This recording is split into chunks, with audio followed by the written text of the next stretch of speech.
importante pour atteindre un taux de RVS plus élevé versus la trithérapie de courte durée. Donc il est de 70% pour les patients sérotiques versus 35% qui ont opté pour la courte durée. Et pour les patients non sérotiques, il est entre 66 et 64 versus 24%. Donc pour conclure, on peut dire pour l'étude de l'ESPAL2 que les traitements en association par Vectrillis et la bithérapie a augmenté significativement les résultats chez les patients infectés par le génotype 1 en échec d'un traitement antérieur par bithérapie. Les taux de RVS ont été multipliés par 3 avec le traitement sous trithérapie. Le taux de rechute ont été réduits de plus de 50% avec le traitement en association par Vectrillis et PEG interférent. Le traitement en association par trithérapie induit des taux de RVS plus élevés chez les non-répondeurs au traitement antérieur ou le rechuteur. Une réponse au traitement initial, la lead-in phase de 4 semaines par bithérapie était un élément prédictif puissant de la RVS chez les patients répondeurs à l'interférent après la période initiale de 4 semaines sous bithérapie. Les taux de RVS ont été de 73 à 79%. Et en dernier lieu, chez les patients sérotiques, les taux de RVS peuvent être plus élevés avec 44 semaines de trithérapie par Vectrillis associé à la bithérapie après 4 semaines de la phase initiale. Donc, pour le profil de sécurité et de tolérance de la trithérapie chez les deux profils de patients, les naïfs et le rechuteurs, les événements indésirables les plus fréquemment rapportés pendant ces deux études pivot d'efficacité ont été la fatigue, l'anémie, nausées, céphalée et dysgeusie.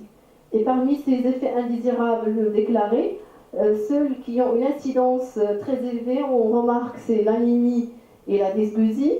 Et l'anémie, selon plusieurs auteurs, c'est un bon élément prédictif de la bonne réponse de la trithérapie. Mais ici, c'est le rôle de nos médecins, gastro-entérologues, d'assurer une bonne gestion et d'expliquer la manière avec laquelle le patient va pour adhérer son traitement.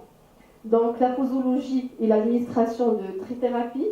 Donc, Vectrillis doit être administré par voie orale 3 fois par jour avec les aliments, repas ou collation.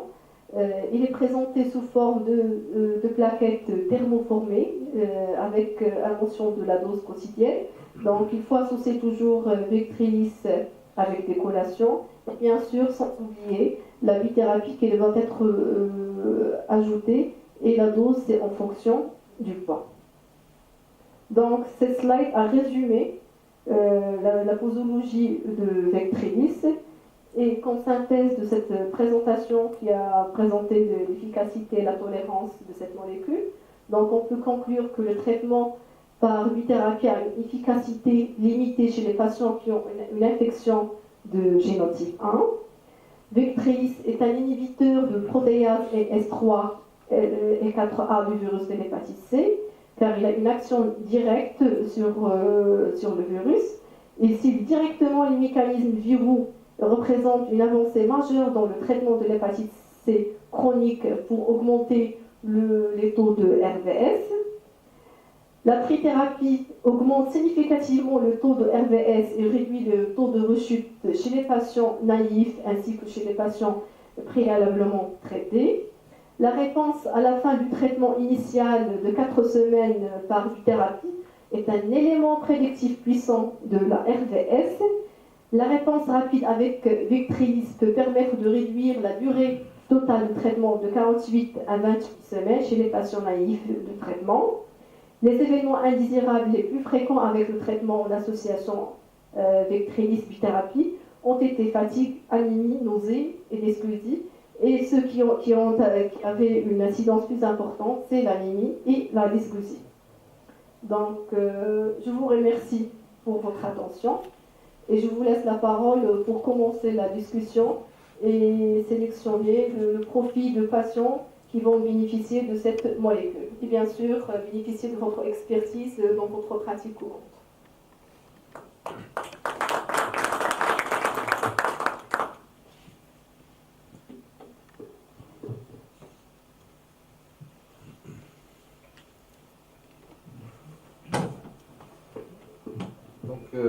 merci beaucoup, Dr Abdelaziz, pour cette synthèse, cette présentation des deux principales études qui ont étudié le Victrelis, c'est-à-dire l'étude SPRINT pour les patients naïfs et l'étude RESPOND pour les patients déjà traités par une bithérapie antérieure. Donc,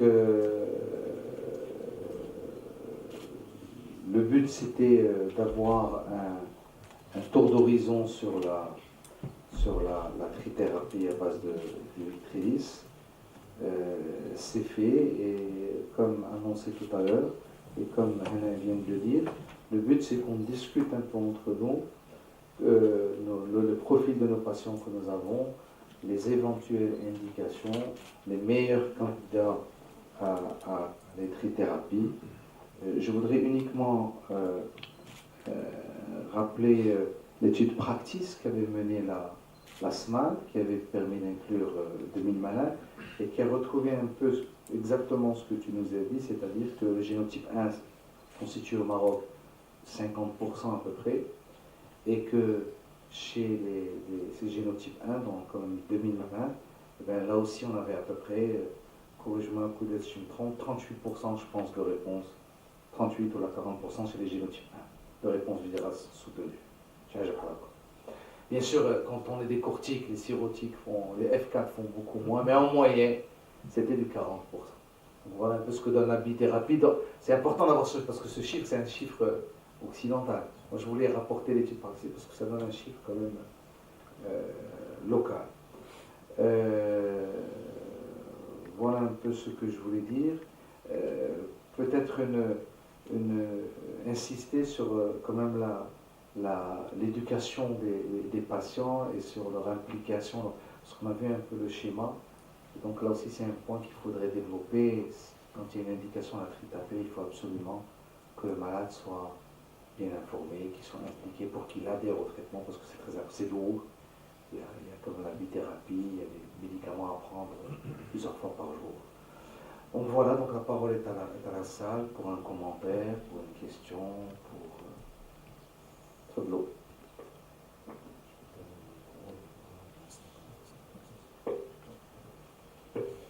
Donc, tu veux faire un commentaire avant qu'on commence? Oui. Professeur Coudet. Merci.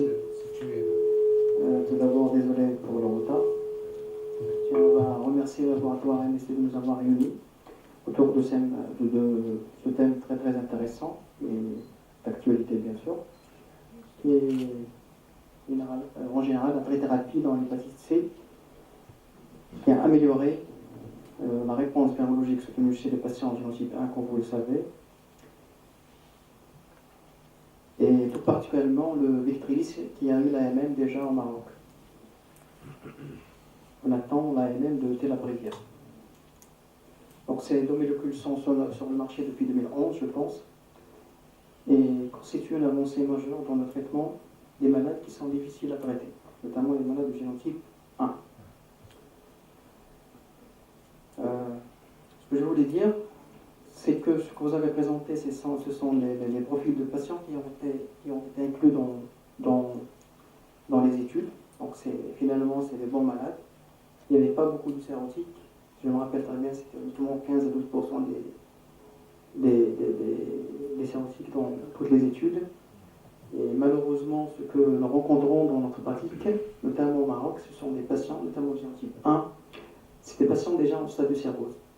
Il faut insister sur ce point, je pense.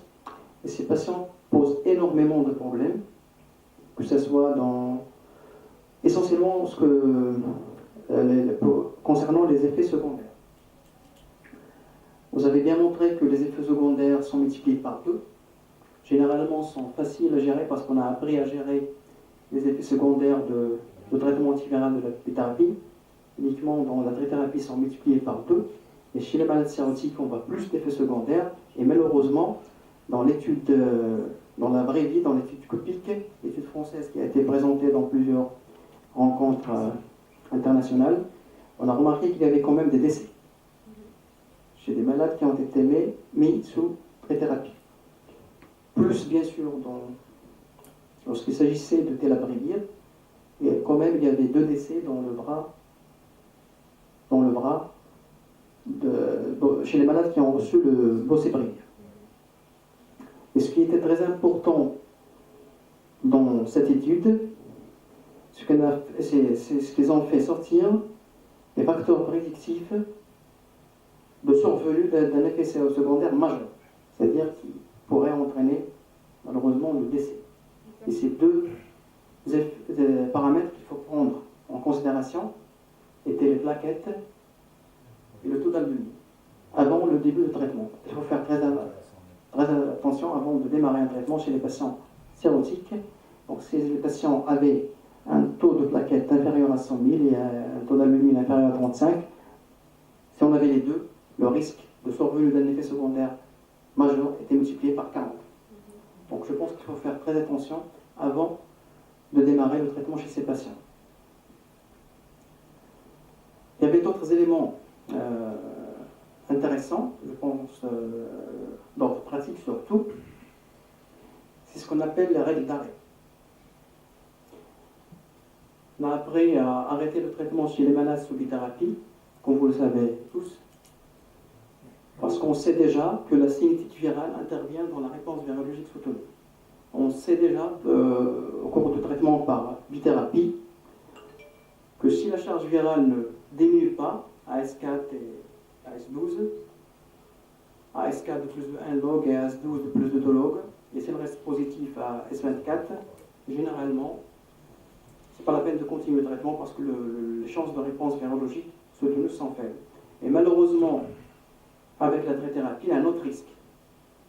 Si le patient reste toujours positif sur le traitement, et ceci, nous l'avons appris avec le traitement de virus de l'hépatite B, il y a un risque de résistance, d'apparition de virus, de mutation virale.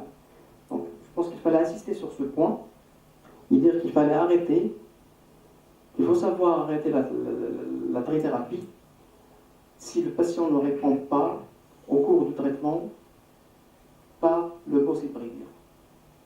Premièrement, parce que les chances de réponse sont faibles. Deuxièmement, il y a un risque d'entraîner des mutations virales chez le patient. Et ces règles d'arrêt, je pense, pour le Vectris, c'était la S8, bien sûr, parce qu'on commence le traitement à S4, et le S12 et le SF24. Donc c'était une charge virale supérieure à 100. Là, normalement, il ne faut pas continuer le traitement parce que les chances de guérison sont vraiment très faibles. Il y a un risque reconnu d'apparition de résistance. Voilà ce que je voulais dire. Mais c'est vrai que la trithérapie a augmenté les chances de réponse de plus de 30% chez les patients naïfs, mais de plus de 50% à peu près chez les patients en échec de traitement. C'est très intéressant parce que j'ai des patients qui ont vraiment besoin de ce traitement. C'est les patients qui ont présenté un échec à une bithérapie antérieure.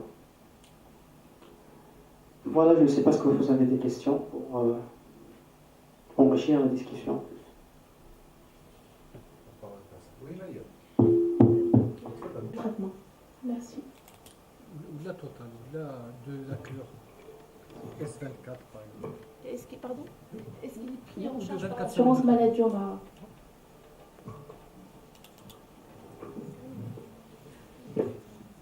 Donc, après avoir obtenu l'AMM de Vectris ici au Maroc, on a travaillé pour obtenir le remboursement de la trithérapie.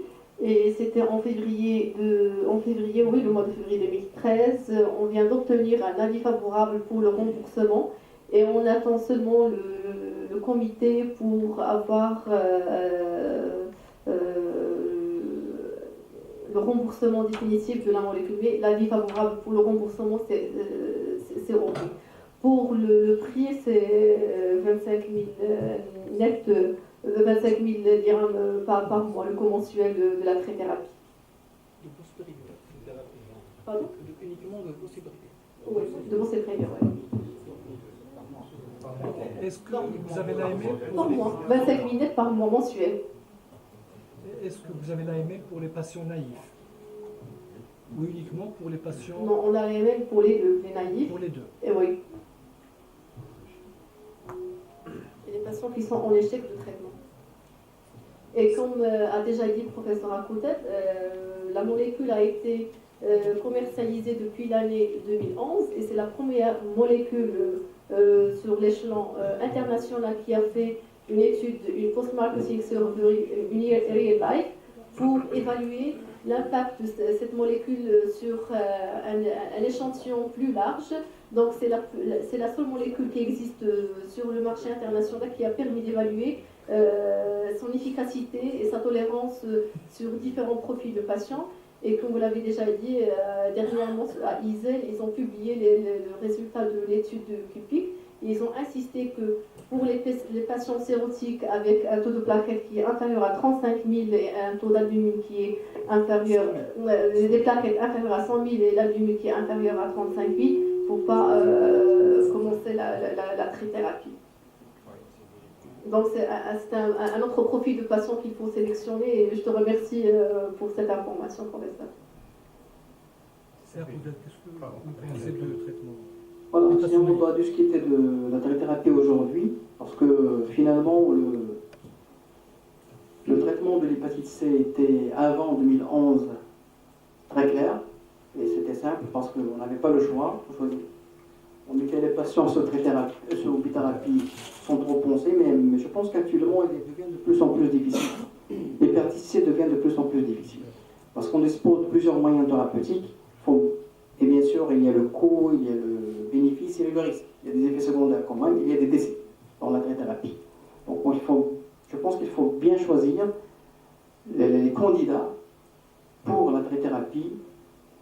Et bien sûr, je pense qu'il reste toujours une place à la bithérapie, à mon avis. Et si on doit discuter de quelque chose, aujourd'hui, je pense qu'il faut débattre de ce sujet. Quelle est l'indication de la bithérapie aujourd'hui? Quelle est l'indication de la trithérapie chez nos patients?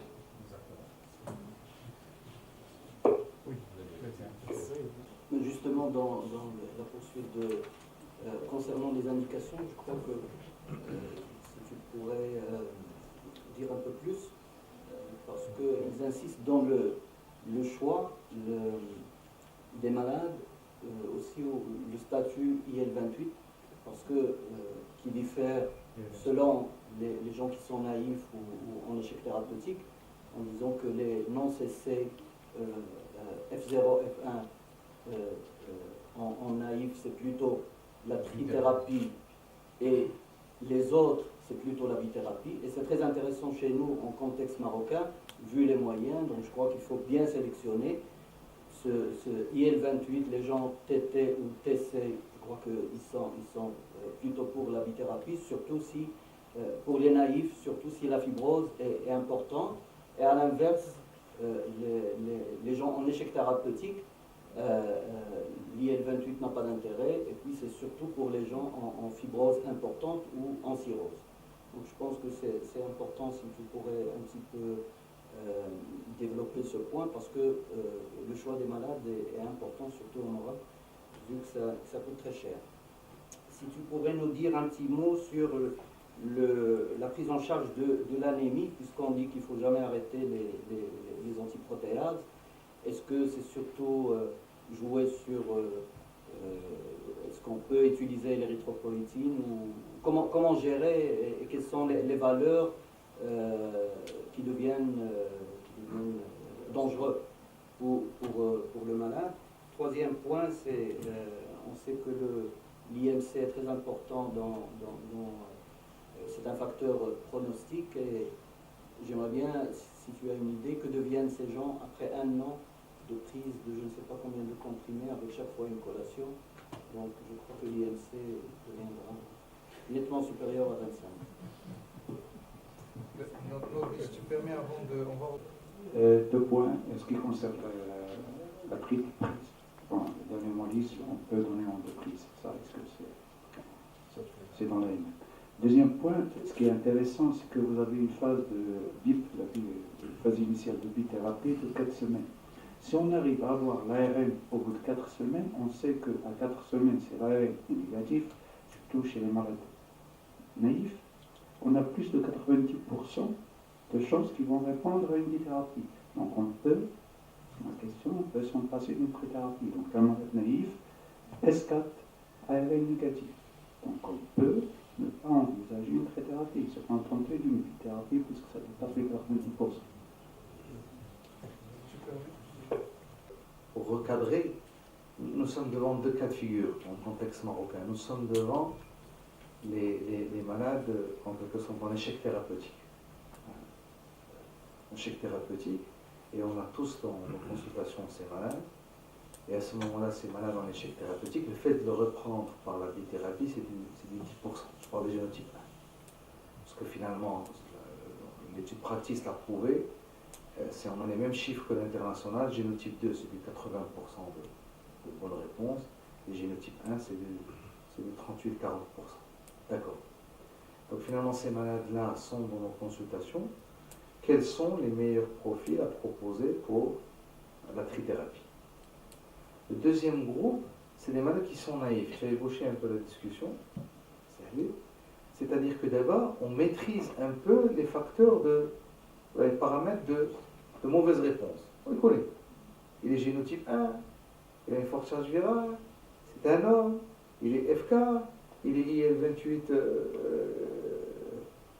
TT. Et donc finalement, est-ce que ce malade-là, sachant qu'il aura du 10% ou du 15% de réponse, est-ce qu'il ne faut pas aller d'emblée vers le 9? Et si tu permets un coup d'œil, je pense qu'on va d'abord voir les différentes questions qui se posent pour les patients en échec thérapeutique. Je trouve quels sont les meilleurs profils, quels sont on doit les naïfs, sinon on va se perdre. J'ai une question comme ça, j'ai une question. Un dernier commentaire pour les patients à reprendre. On est devant un dilemme. Pourquoi? Parce que c'est les malades qui sont en attente de traitement. La plupart, s'ils sont en échec, revenant à l'échec de la bithérapie, ça veut dire qu'ils ont le profil dont on a parlé. Et ça va être un traitement long, la gestion des effets secondaires. Il ne faut pas que les plaquettes soient inférieures à 100 000, il ne faut pas que l'albumine soit inférieure à 35. Et donc finalement, il faut jongler avec tout ça. C'est ça un peu la difficulté sur le plan thérapeutique. Donc si tu as un micro, un peu si tu veux, commence par ce que tu veux. On peut commencer par l'échec thérapeutique parce que je pense que c'est le bon. Oui, je pense que c'est un débat très intéressant. Et il faut d'abord définir ce qu'on appelle l'échec thérapeutique. Parce que dans l'échec thérapeutique, il y a trois profils de patients. Il y a les patients en rechuteur. Ce sont les patients qui ont négativé l'ARN de virus de l'hépatite C à un certain moment, après elle se repositive, après l'arrêt de traitement. Il y a les répondeurs partiels. Il y a eu une diminution de la charge virale au cours du traitement, plus d'autologue, mais malheureusement, il est resté positif à S24. Donc, il y avait une diminution, mais lente, de la charge virale, il est resté positif à S24. C'est des répondeurs partiels. Et puis il y a les vrais non-répondeurs, ou ce qu'on appelle répondeurs nuls. Ce sont les patients qui n'ont pas eu une baisse de la charge virale au cours de leur traitement. Et ces trois profils, même dans l'étude que vous avez présentée, l'étude de répondre, on a vu qu'il y avait une réponse variable en fonction du statut des patients. On a vu que les patients en chuteur, à mon avis, c'est la meilleure indication de la trithérapie actuellement. On a vu que la différence était, le delta était de 50% par rapport à la bithérapie. Si on retraite les patients par la même bithérapie. Donc 50% de différence, je pense que c'est énorme. En plus, chez ces patients en chuteur, on peut raccourcir là aussi le traitement, même chez ces patients-là, à 36 semaines de trithérapie à base de gossyprévir, s'ils ont eu un ARN indétectable après 4 semaines de trithérapie à base de gossyprévir. Donc je pense que c'est très intéressant. Donc les chances de réponse, on ne réduit pas la chance de réponse chez ces malades, même en réduisant la durée, en raccourcissant la durée de traitement. Je pense que ces patients-là, doivent bénéficier actuellement de la trithérapie.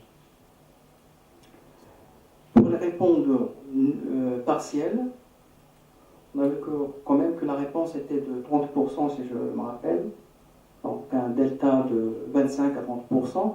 C'est quand même intéressant, parce que ces patients doivent bénéficier de traitement, bien sûr, ces ans et fibrose importante. Mais chez ces patients-là, je ne pense pas qu'on peut réduire la durée des traitements par boceprevir. Par contre, ce point est encore très intéressant. Dans l'étude, RESPOND s'est intéressé à traiter par trithérapie de patients en échec d'un traitement antérieur. Il n'y avait pas d'inclusion des patients vrais répondeurs. Et là, c'était une lacune de l'étude boceprevir.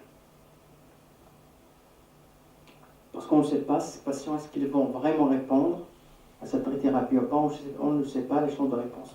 On peut indirectement savoir les chances de réponse, parce que finalement, et je pense que c'était un point très intéressant pour le boceprevir, c'est la lead-in phase.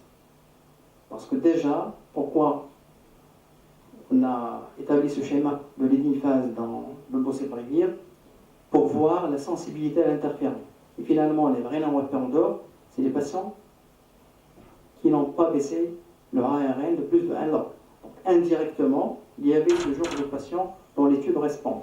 Et on sait que ces patients ont une réponse qui n'est pas négligeable, qui est aux alentours de 20%, je pense. Donc, à mon avis, ce sont ces patients qui doivent bénéficier de la trithérapie, notamment, c'est les patients rechuteurs et répondeurs, et je parle toujours de boceprevir. Les patients rechuteurs et répondeurs partiels. Et bien sûr, il ne faut jamais penser à raccourcir le traitement à 36 semaines ou à 24 semaines si le patient a une fibrose sévère. Donc si le patient est cirrhotique, quel que soit son statut médical, il faut aller prolonger le traitement à 48 semaines. Un autre point, donc je pense que je vais laisser là pour les patients naïfs. Pour la deuxième question, la prise en charge de l'anémie, je pense qu'il y avait plusieurs études qui ont été réalisées, heureusement, dans ce sens. On a une réponse dans la littérature. Donc, même si on réduit les doses de ribavirin, il n'y a pas d'impact sur la réponse virologique soutenue sous trithérapie.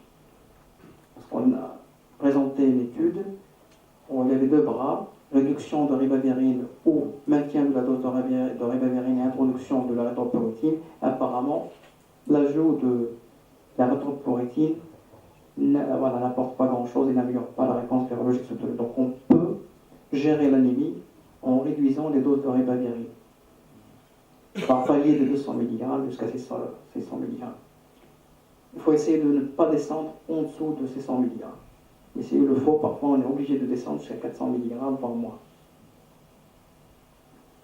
Mais il ne faut jamais réduire les doses de boceprevir, soit le continuer, soit l'arrêter. Concernant l'ELMC, bien sûr qu'il faut prendre maintenant le boceprevir avec une collation, mais je ne pense pas que l'AMC de ces malades va augmenter au cours de traitement parce qu'on sait que ces patients ont une anorexie et généralement, la plupart des patients, on a remarqué qu'ils ont une réduction de leur